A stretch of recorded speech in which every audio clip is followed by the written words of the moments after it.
Aloha cupcakes! It's time for you to learn how to pinstripe.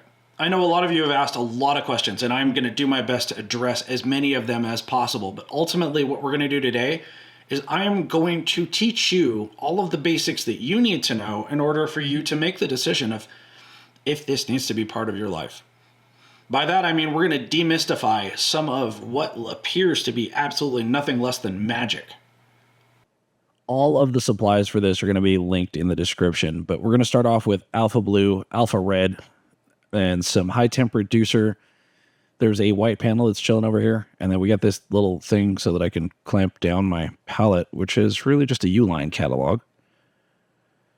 Got a couple of plastic cups because I don't feel like wiping out the steel cups, and some tape along with a MAC Blue Wrap Triple O, which is brand new, and we're going to take this thing out, and I'm just going to start. We're going to trim this one up, and all I'm doing is I put a little bit of reducer on my fingertips, and I get a little wet, and I look for like that 1 or 2 stray hairs and just trim off the tip.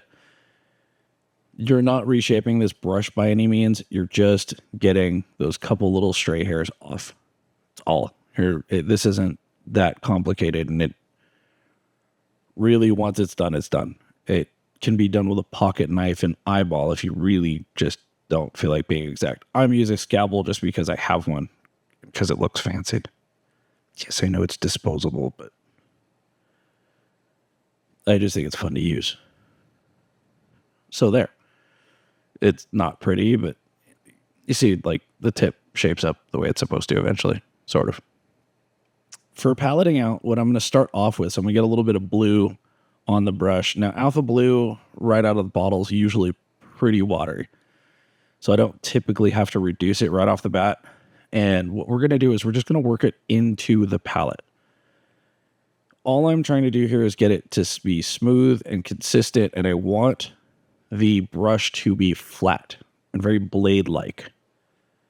Now, one of the things that I also look for is if there's bubbles popping up in here, because if there's bubbles, then we need to add reducer, and not a lot, just like a drop or so, but so far so good.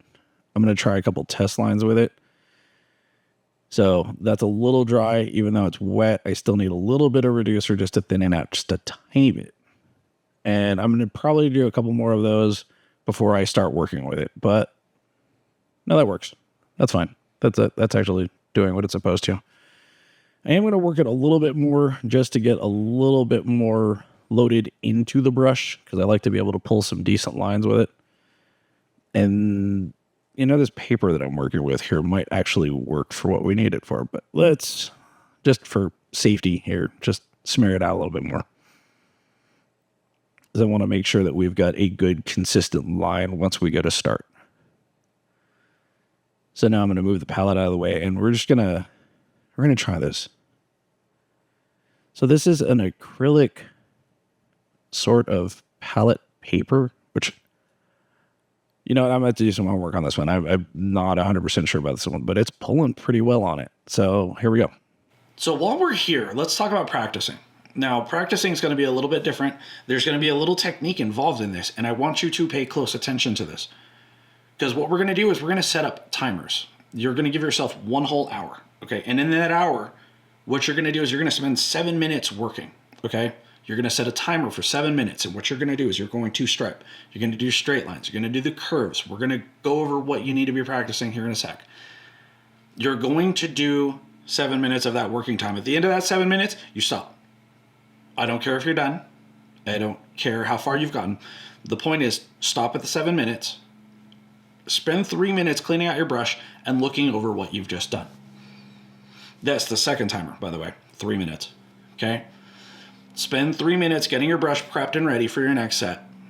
Spend that time looking at what you've done. Looking at what you could have done better. Look at what you've done right. Look at all of it. Don't beat yourself up too much. You're going to mess up. I messed up while I was filming this. So don't be angry with yourself. The next thing is I want you to spend 5 minutes walking away. Like if you're like I am, I'm working in my garage. Go to another room. Go to the restroom. Go get something to drink.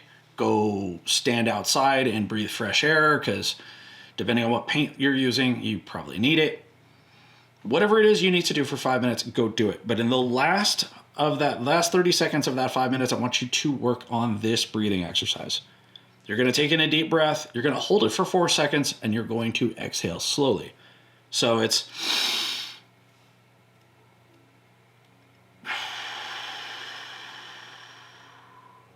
okay, that's all I'm asking you to do. Just take a breath, okay? Spend 30 seconds working on that before you pick up the brush. And this is important to make sure that you do this right before you pick up the brush. So your end of 30 seconds or a minute, however long you want to do this breathing thing, that's when you start painting, okay? I have faith in you.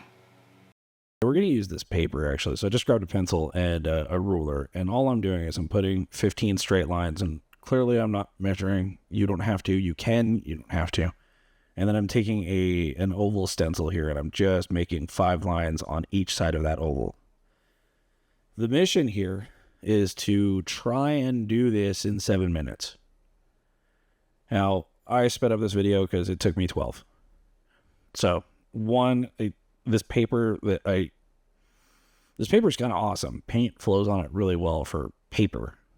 It's just that it's paper, so it's also all over my workbench. I didn't tape it down or anything cool like that, so it's kind of, don't do that. Just tape it down. The link for this will be in there, and I hope you know how to get a hold of blue tape, but I'll see if I can find a link for that in case you need to order blue painter's tape online. Go to Lowe's, go to Home Depot, go to a hardware store. The blue tape's literally everywhere. Walmart has it. It's just blue tape. It's not. Don't make this hard. I already have enough links and I'm going to be putting it in here. So, but yeah, this paper's kind of awesome. I'm really digging how it works until I got to this part, and then it's like, oh, there you go. Now it just twists and turns and it gets caught on my shirt. But I think you see what we're working with. I think you should be able to grasp it. I'm just doing this just to keep repeatedly doing this. So 7 minutes, 3 minutes to evaluate it, take a break for 5, and then come back and do it again. And if it's paper, well, just get a new sheet. Easy peasy, right? I think. So the next thing, after you've practiced and you've completely lost your mind doing it, and when you're ready to, it's time to start an actual panel. Now, the thing that we're going to do is we're going to take this super fancy grid stencil and we're going to draw out our first line. And you don't have a grid stencil, do you? I didn't say anything about that. Ooh, so frustrating. Whatever shall we do? Let's start by putting it away. You don't actually need one. Blue painter's tape is 1 inch wide. It is all you need. Okay, if you can figure out a single straight line, or if you can mark 2 points so that you can get a straight line roughly, you're good to go. Once you have that first line, you're just going to take your tape and you're going to match it up to that first line. Follow the tape. Now you have 2 lines. Okay, hopefully you see where this is going at this point. You're going to lift that tape up, put it down, and you're going to follow that edge of the tape again. Congratulations, now you have 3 lines. Repeat this process. And then once you've got the whole thing covered, you're going to flip it sideways, put it at a 90-degree angle, and congratulations. Now we start having the grid itself. Fancy tools are cool and all, but realistically, this is not quicker. It actually takes considerably more time, but it's vastly more efficient in my opinion. So we're just going to go with that. Okay? Okay, good. Blue tape. Good to go? Fine. So I think it's time. And I'm just going to start. I'm going to take the blue. All I'm going to do, and I know you can't see this very well, is I'm going to follow the center line of the grid. So I'm starting at one of the intersections of the line. I end it, well, I didn't take the grid down that far, but I should be ending it at a point on there. And every line that I pull from this point on starts and ends at the intersection of somewhere on this grid. Now the shapes in between, they're just going to be whatever they're going to be. So some of the arches and things like that, they are just however I felt like pulling the brush. And yes, the video is really drastically sped up. Okay, this is about 10 times faster than real life. Don't go that fast. Take your time with it. Be as slow as you need to, especially the first few designs that you do, because the slower you are, the more you can work on your brush control, and the smoother your stripes will be. There's this phrase, slow is smooth, smooth is fast. I tend to think that means a whole lot more to a pinstriper than it ever meant to people of a certain occupation. Now, I did give this some time in between colors. I let it dry out. I think it was like 45 minutes. And all I'm doing with the red is I'm filling in some of the gaps. So I have a couple of design videos that's going to be its own thing. I'm going to have to actually go and just talk about some of the concepts and things like that involved when I do the design part. And that's honestly not what we're trying to get to today. I know that was in a lot of the Q&A questions that I had, but that needs its own video. But this is that part where you get to try it. So to take your grid, start filling it up, go from corner to corner in your grid, just play with it, have fun with this. This is the time to be messy like that, because the paint was starting to dry out on me. Even with the reducer, this is, you know what? Here, we're just going to call this one good enough. I'm pretty sure I spelled that right. Kind of, right? So we made it. We made it through the video. With any luck, you've picked up a paintbrush and you've started striping, and hopefully you understand how to trim it and how to palette out your paint. And then even better, I don't know too many people who've ever articulated how to practice before. This is a new thing for me too. I've never implemented this for pinstriping. Yes, it works in the gym. Yes, it's worked in my corporate life. It works with me when I'm trying to do things with the cameras and videoing and filming and stuff like that, for me to develop how to work on my focus pulling and stuff like that. But I've never tried to implement this for pinstriping. So that's going to be my bigger question. So if that's something that helped you, if that's something that has been helpful or has just hopefully given you some clarity to something that was always just practice, practice, practice, I would love to hear about it in the comments or send me a message or whatever means of feedback you want to give me on that one. I would just like to know how that goes. I think it's important because I got a feeling that that's going to work for a lot of other things as well.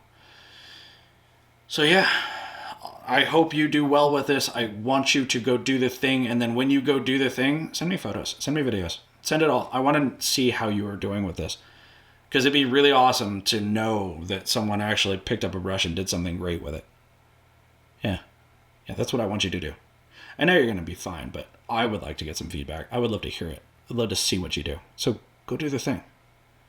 Till next time, stay moist, my friends.